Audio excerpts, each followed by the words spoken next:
Hello students, welcome again. आज नया topic है हमारा Rutherford scattering experiment. Last video में हमने देखा था कि थॉमसन एटॉमिक मॉडल क्या था, उन्होंने क्या बताया था।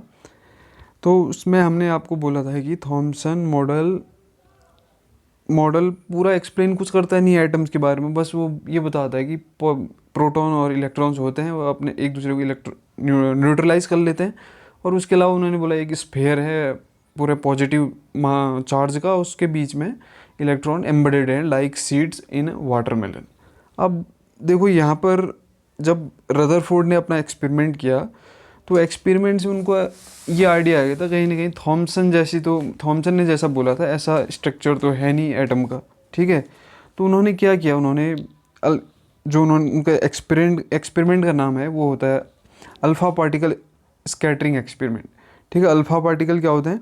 अल्फ़ा पार्टिकल जो होते हैं जनरली होते हैं हीलियम पार्टिकल होते हैं जिस पर +2 चार्ज होता है, ठीक है। इसका मास 4 होता है। इस हीलियम 2+ को ही क्या बोलते हैं?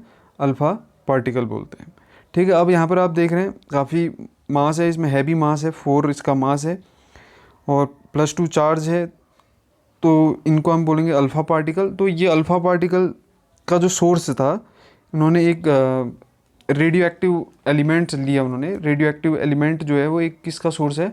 अल्फ़ा पार्टिकल का सोर्स है, ठीक है। तो उसको रखा हुआ है लेड ब्लॉक में, ठीक है। लेड ब्लॉक में रखा हुआ है ताकि इस तरीके से रखा हुआ है कि यहाँ से जो बीम आए, अल्फ़ा रेज की जो बीम आए वो क्या है, एक सिंगल लाइन में आए, ठीक है। यहाँ से बहुत ज़्यादा लाइन नहीं आनी चाहिए, तभी इस टाइप से ब्लॉक में रखा हुआ है ताकि जो जहाँ पर हम इसका स्ट्राइक कराना है वहाँ पर एग्जैक्ट स्ट्राइक हो, ठीक है।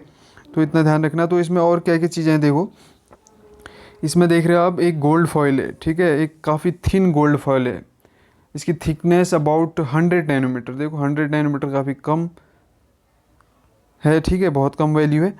तो इतनी पतली आपके पास क्या होनी चाहिए? गोल्ड फॉयल होनी चाहिए, ठीक है। अब क्वेश्चन कभी पूछता है कि इतनी गोल्ड फॉयल ही क्यों लिया? गोल्ड फॉयल ही इसलिए लिया क्योंकि गोल्ड को थिन शीट में कन्वर्ट करना ईजी है, ठीक है। ताकि जो स्ट्राइक हो, यानी कि जो अल्फ़ा पार्टिकल्स का जो स्ट्राइक हो वो एग्जैक्ट एटम से हो जाए, ठीक है, एटॉमिक लेवल तक स्ट्राइक हो जाए। तो इसलिए इतना थिन बना दिया उसको, ठीक है। अगर ये थिक होता तो सारे एटम से जो एटम होता है, जो बेसिक लेवल का एटम होता है, वहाँ पर स्ट्राइक हो नहीं पाता, ठीक है। तो इतना समझना। तो उसके बाद इसमें क्या किया उन्होंने, गोल्ड फॉयल लिया और उसके अलावा यहाँ पर क्या लिया इन्होंने, जो स्कैटरिंग हुई इसके बाद, ठीक है। जो अल्फ़ा पार्टिकल यहाँ से टकरा के कुछ यहाँ से निकल गए और कुछ क्या है वे वापस आए, ठीक है। अभी हम देखेंगे कितने पार्टिकल्स वापस आ रहे हैं, कितना ट्रांसफ़र यहाँ से पास हो जा रहे हैं, ये सब हम देखना है, ठीक है। तो क्या होता है यहाँ पर जो अल्फ़ा पार्टिकल्स हैं, जो ये स्ट्राइक होने के बाद स्कैटर्ड रेज हैं, स्कैटर्ड रेज के लिए इनको रिकॉर्ड करने के लिए, इनका नेचर जानने के लिए एक इन्होंने ले लिया आपके पास ZNS की स्क्रीन है, ठीक है। ये किसकी स्क्रीन है? ZNS की स्क्रीन है।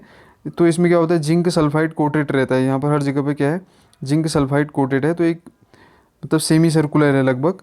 तो इस टाइप से एक स्क्रीन ले ली जिसमें हर जगह पर जिंक ZNS क्या हुआ है, कोटेड है। तो उससे क्या होगा, जब जो रेज आएंगे ZNS से अगर यहाँ पर स्ट्राइक करेंगे तो यहाँ पर कुछ ना कुछ ग्लो आ जाता है, ठीक है। ग्लो आ जाएगा तो उससे हमें पता चल जाएगा कि जो रेज थी वो इतने एंगल से क्या हुई, स्कैटर्ड हुई, ठीक है। तो अब हम इनके एक्सपेरिमेंट का ऑब्जर्वेशन देखते हैं, ठीक है। ऑब्जर्वेशन देखते हैं कि क्या ऑब्जर्वेशन मिला, उन्होंने क्या देखा, ठीक है। तो यहाँ पर ये जो स्क्रीन है जिंक सल्फाइड की स्क्रीन है जो अल्फ़ा पार्टिकल को डिटेक्ट कर रही है, इसी को हम बोलते हैं फोटोग्राफिक प्लेट है, ठीक है। फोटोग्राफिक प्लेट में ही क्या है, ZNS क्या किया है, कोट किया है हमने, ठीक है। अब देखो इनका जो ऑब्जर्वेशन था वो क्या मिला, देखो तो ये है, देखो ऑब्जर्वेशन। तो ऑब्जर्वेशन में उन्होंने देखा कि जो मोस्ट ऑफ द पार्टिकल्स हैं, जो आप ए से देख रहे हैं ना, ए यहाँ से क्या हो गए, पास हो गए, ठीक है।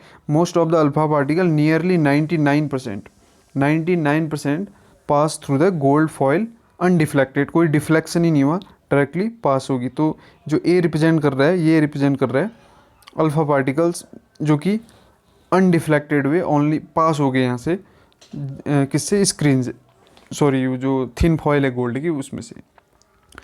A small fraction of alpha particles got deflected through small angles.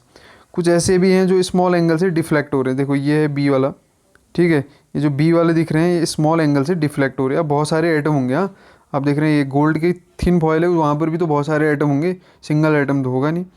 तो जो स्मॉल एंगल से डिफ्लेक्ट हो रहे हैं वो काफ़ी कम है। ठीक है, बी रिप्रेजेंट कर रहा है स्मॉल डिफ्लेक्शन को। ठीक है, डायग्राम आप क्लियरली देख सकते हैं, बी स्मॉल डिफ्लेक्शन हो रहा है।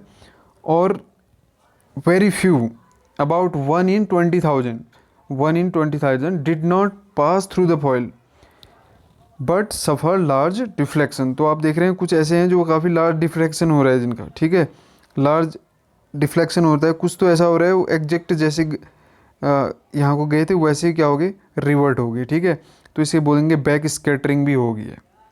लेकिन इनका जो नंबर था ये काफ़ी कम था। ठीक है, जो वापस आ रहे हैं या आप बोल सकते हो स्ट्रॉन्ग डिफ्लेक्शन जिनका हो रहा है वो काफ़ी क्या हो रहा है, कम है। ठीक है, अब देखो इससे भी कुछ उन्होंने आइडिया लगाया अपना, फिर कंक्लूजन दिया। तो उन्होंने बोला कि जो एटम है आपका, जैसा थॉमसन ने बोला था वैसा नहीं होता है। ठीक है, थॉमसन ने तो क्या बोल दिया था, थॉमसन ने बोलता है कि पॉजिटिवली चार्ज स्फीयर है। ठीक है, पॉजिटिवली चार्ज इस तरीके से पूरे स्फीयर में डिस्ट्रीब्यूट है, बीच बीच में इलेक्ट्रॉन क्या है, एम्बेडेड है। ठीक है, अब एक चीज़ याद रखना, जो अल्फ़ा पार्टिकल्स का डिफ्लेक्शन तभी हो सकता है जब वो कोई हैवीली पॉजिटिवली चार्ज के साथ क्या करे, स्ट्राइक करे, हैवीली पॉजिटिवली चार्ज पार्टिकल के साथ स्ट्राइक करे, या कोई ऐसा मास के साथ स्ट्राइक करे जिसका मास काफ़ी हैवी हो। जैसे हम देखते हैं ना हीलियम+2 है ना, अब हीलियम+2 है तो इसका डिफ्लेक्शन तभी होगा जब ये हैवी पॉजिटिव के साथ चार्ज के साथ स्ट्राइक करेगा। तो देखो अब अगर आपका थॉमसन के हिसाब से होता तो ज़्यादातर जो रेज हैं वो सारी क्या हो जाती है, हर जगह से पास हो जाती, क्योंकि जो ये पॉजिटिवली चार्ज है ये डिस्ट्रीब्यूट है ना, पूरा डिस्पर्स है, तो इतना हैवी तो होगा नहीं, इतना हैवी तो होगा नहीं हर जगह पर पॉजिटिव चार्ज। तो ज़्यादातर जो रेज हैं वो सारी की सारी क्या हो जानी चाहिए, पास हो जानी चाहिए बगैर कोई डिफ्लेक्शन के। ठीक है, अगर थॉमसन सही होते तो ये तो मिलता ही नहीं। ठीक है, थॉमसन सही नहीं थे, अगर थॉमसन सही होते तो ऐसे से हो जाती सारी की सारी रेज, कोई डिफ्लेक्शन नहीं। ठीक है, होता भी तो बहुत छोटा छोटा डिफ्लेक्शन होता, तो हम उसको मान लेते कि सारी की सारी बगैर डिफ्लेक्शन के पास होगी। ठीक है, तो इसका मतलब क्या है, थॉमसन गलत हो गए क्योंकि हमें कुछ ऑब्जर्वमेंट ऐसा मिल रहा है। तो अब देखो तो तीनों इसने डिफ्लेक्शन देखे, लार्ज डिफ्लेक्शन, अनडिफ्लेक्टेड, और हमने जो देखे स्मॉल डिफ्लेक्शन। ठीक है, ये सारा का सारा जो देखा हमने, इससे हमें क्या आइडिया मिलता है देखो। ठीक है, अगर थॉमसन सही होते तो कुछ ऐसा होता। ठीक है, तो देखो पॉजिटिव चार्ज स्पेयर है तो, लेकिन उतना हैवी तो है नहीं कि अल्फ़ा पार्टिकल को डिफ्लेक्ट कर जाए, क्योंकि वो तो पूरा डिस्पर्स है ना, तो ये ज़्यादातर रेज जो हैं सब पास हो जाती। ठीक है, तो ऐसा मिलता नहीं है, ये एक्सपेक्टेड है। ठीक है, एक्सपेक्टेड है थॉमसन के अकॉर्डिंग, लेकिन ऐसा होता नहीं है। एक्चुअल में हुआ क्या था, हमने कहा कि ज़्यादातर जो अल्फ़ा पार्टिकल हैं क्या हैं, pass through the gold foil undeflected. अब देखो उसका ऑब्जर्वेशन कंक्लूजन क्या मिलता है कि ज़्यादातर जो अल्फ़ा पार्टिकल हैं वो अनडिफ्लेक्टेड हैं। It means that there must be a large empty space within the atom. इसका मतलब क्या है, ज़्यादातर जो एटम है उसका जो स्पेस है वो क्या है, एम्प्टी है, उसमें ना कोई प्रोटॉन है। ठीक है, प्रोटॉन उस पर है नहीं, पॉजिटिव चार्ज है नहीं, तो आप बात सकते हो जो स्पेयर है उसमें ज़्यादातर पार्ट क्या है, एम्प्टी है। ठीक है, अब दूसरा देखो, अल्फ़ा पार्टिकल्स हमने बोला are positively charge and have considerable mass, इस पर मास होता है। They can be deflected only if they come close to some heavy positively charge mass due to enormous force of repulsion. Force of repulsion तभी ज़्यादा होता है जब heavy मास के साथ ये स्ट्राइक करे। ठीक है, तो हमने देखा कि since some of the alpha particles are deflected to certain angles, कुछ एंगल से डिफ्लेक्ट हुए ना, it means that there is heavy positively charge mass present in the atom. तो जहाँ पर से डिफ्लेक्शन हो रहा है तो वहाँ पर हैवी मास है। ठीक है, more over this mass must be occupying a very small space. अब देखो, अब डिफ्लेक्शन तो बहुत ही कम हो रहा था ना, तो इसका मतलब वो जो पॉजिटिवली चार्ज मास है जहाँ पर से डिफ्लेक्शन हुआ काफ़ी कम एरिया में हो। ठीक है, वो मास काफ़ी कम एरिया में है, तो इससे हमें ये आइडिया मिला अगर वो कम एरिया में है हैवी पॉजिटिव चार्ज, तो वो भी कहाँ पर होता है, वो भी सेंटर में होता है, एटम के सेंटर में होता है, with in the atom, because only a few alpha particles suffer large deflection. ठीक है, तो जो लार्ज डिफ्लेक्शन हो रहा है वो काफ़ी कम का हो रहा है। ठीक है, और उसके अलावा हमने बोला स्मॉल डिफ्लेक्शन जो हो रहा है, स्मॉल डिफ्लेक्शन कब होगा, जब आपका जो अल्फ़ा रेज आई होंगी वो कहीं ये न्यूक्लियस के आसपास से गुजरी होंगी, ठीक है, आसपास से गुजरी होंगी तब स्मॉल डिफ्लेक्शन होगा। और जो हमने बोला जो बैक डिफ्लेक्शन होता था, बैक स्कैटरिंग जिसे हम बोलते थे, तो बैक स्कैटरिंग का रीजन क्या है, या बाउंस बैक जो होता है, द स्ट्रॉन्ग डिफ्लेक्शन और even bouncing back of alpha particle from the foil were explain to be the direct collision with the heavy positively charge mass. ठीक है, तो पॉजिटिवली चार्ज मास के साथ जब हैवी कॉलिजन हुआ होगा तभी क्या होगा, लार्ज डिफ्लेक्शन, ठीक है, ऐसे लार्ज डिफ्लेक्शन हुआ होगा। तो इसका मतलब क्या है, ये काफ़ी कम आ रहे थे डिफ्लेक्शन। तो यहाँ से आइडिया लगा सकते हो कि जो पॉजिटिवली चार्ज एरिया है वो काफ़ी कम एरिया, कम रीजन पे, कम स्पेस पे उसने ऑक्यूपाई किया हुआ है। ठीक है, तो उस कम स्पेस वाले पॉजिटिव एरिया को हम बोल सकते हैं न्यूक्लियस बोल सकते हैं। ठीक है, न्यूक्लियस पे ही क्या होगा, वो पॉजिटिव चार्ज होगा, और न्यूक्लियस का जो स्पेस है, एरिया है, वो काफ़ी कम है। ठीक है, the positive charge heavy mass which occupy only small volume in an atom is called nucleus. ठीक है, वॉल्यूम ऑक्यूपाई करेगा ना कि एरिया। तो ये कहाँ पर होगा, ये सेंटर पर होगा। It is suppose to be present in the centre of the atom. ठीक है, इतना सभी को क्लियर होगा। तो अब इसके एक्सपेरिमेंट से ये चीज़ें हमें पता चली, तो उन्होंने फिर अपना एक मॉडल दे दिया, कुछ पोस्टुलेट दे दिए कि एटम ऐसा होता है, इसमें यही चीज़ें होती हैं, वही हमने देखना है। तो देखो रदरफोर्ड ने क्या क्या बोला, फिर रदरफोर्ड का जो एक्चुअल मॉडल है उसके जो पोस्टुलेट्स हैं ये है। ठीक है, तो ये पोस्टुलेट बोलते हैं, in an atom the entire mass and the positive charge is concentrated in a very small region at the centre known as nucleus. ज़्यादातर जो पॉजिटिव मास है वो एक स्मॉल रीजन पर कंसनट्रेट रहता है, उस रीजन को हम बोल देंगे न्यूक्लियस। ठीक है, और दूसरा पॉइंट देखो, दूसरा पॉइंट बोलता है the positive charge of the nucleus is due to protons. ठीक है, क्योंकि इससे पहले anode rays, cathode rays discovered हो चुके थे, तो प्रोटॉन की वजह से पॉजिटिवली चार्ज होगा। The magnitude of positive charge on the nucleus is different for different atoms. अलग अलग एटम्स के लिए ये पॉजिटिव चार्ज डिफरेंट होता है, क्योंकि आपको पता ही है इस पॉजिटिव चार्ज की वजह से हम एटॉमिक नंबर डिफाइन कर सकते हैं।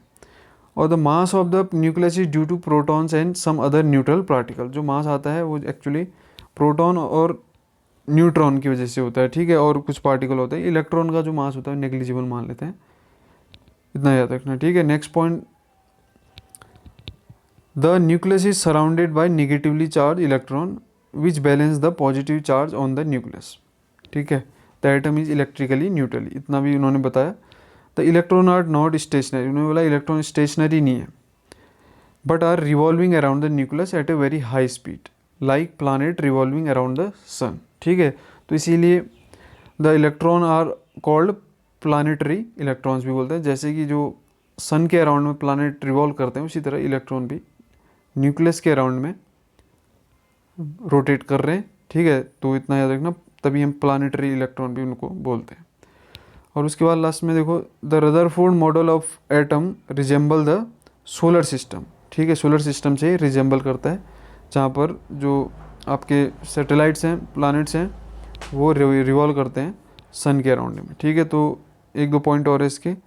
6 पॉइंट है, the electrons and the nucleus are held together by electrostatic force of attraction. Positive और निगेटिव चार्ज है तो इलेक्ट्रोस्टैटिक फोर्स ऑफ अट्रैक्शन उनके बीच में होगा। और लास्ट पॉइंट है, most of the space in an atom between the nucleus and the revolving electron is empty. ठीक है, जो ज़्यादातर स्पेस है वो क्या है, एम्प्टी है आपका एटम का। ठीक है, इतना याद रखना, एटम का ज़्यादातर स्पेस एम्प्टी है, क्योंकि हमने अल्फा स्कैटरिंग एक्सपेरिमेंट से ये हमें पता चल गया था कि ज़्यादातर जो है डिफ्लेक्शन थे वो कोई उसमें डिफ्लेक्शन हुआ ही नहीं, स्कैटरिंग हुई नहीं।